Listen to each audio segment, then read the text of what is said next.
Masarap talaga mag-reminisce. Lalong-lalo na yung mga bagay na enjoy ka.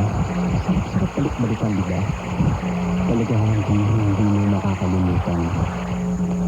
Alam nyo, everything started when I came back from the States. My cousin convinced me to join show business. At first, I was kind of hesitant.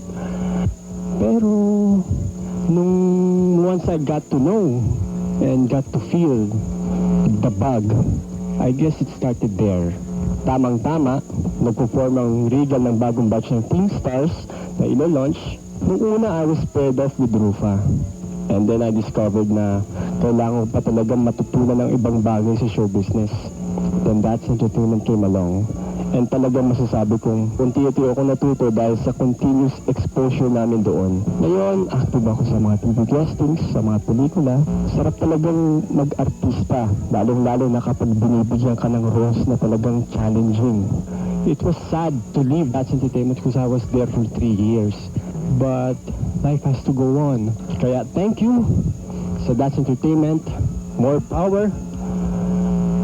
And I'll be with you all the way. Dahil from there, ay marami talagang nabago sa buhay ko.